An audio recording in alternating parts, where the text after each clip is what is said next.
My name is Joel Chacha from K24 TV. Interior CS Kindiki Kithure on Sunday warned that even as Azimio opposes this particular Finance Bill 2023, there should not be an option of going to the streets, as he will not allow that. Perhaps your rejoinder on that. I think we just need to say that the Constitution is where our rights are entrenched. Our rights are not given by people sitting with donated power in public offices. The rights are God-given and entrenched in the Constitution. We seek no advice from anyone. Azimio is capable of taking its own decisions by looking at our laws and at the circumstances. That's what we would like to advise those who think they have become demigods. All right. My name is Emmanuel Tor from KTN News. Just a quick question.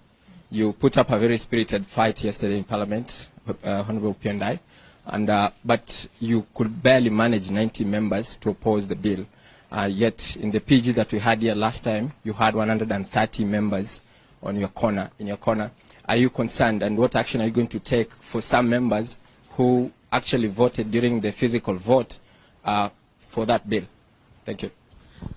I think this is, I will save the minority leader from having to answer that and say this, and he should be properly referred to as the majority leader.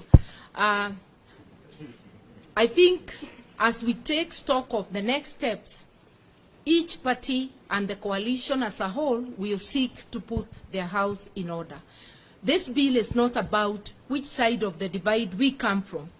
It's actually a question for each MP to ask themselves, were you elected by the executive or by the people? Whom do you represent in Parliament? That is something they will have to reckon with the electorate, even as the parties sit within Azimio to ask themselves what course of action, when we get to know the reason for each individual's absence. Thank you. Last question. My name is Justice Ocheng from Daily Nation. Actually, my question borders on what my colleague has asked. I just want to know, we've seen the Orange Democratic Party is the only party that has written show cause letters to its members who did not participate in the voting during the second reading. Azimio consists of nearly 26 other parties. What is the position of these other parties? I think you also know that the process only concluded last night. So give the parties time to decide what they want to do to move forward. Also give our parliamentary group time, because it will begin from the parliamentary group, then to the individual parties. Let us not preempt. Okay, mimi naitwa Majimaji kutoka Geto Radio. Niko sure Kenyans wanataka hii financial bill ikuwe reversed. Is there a way? Tuesday is the determinant.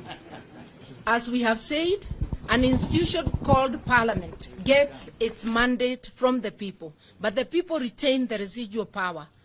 The executive, the judiciary, everybody, every state officer gets mandate from the people. The people will meet at Kamukunji grounds and they will roar back at Parliament and at the executive. We want to thank you. Last one. My name is Lukawich from the Star. Is going to court part of your strategy? Are you considering taking legal redress over this matter? Tuesday is the day you get to know what we do. Thank you so much.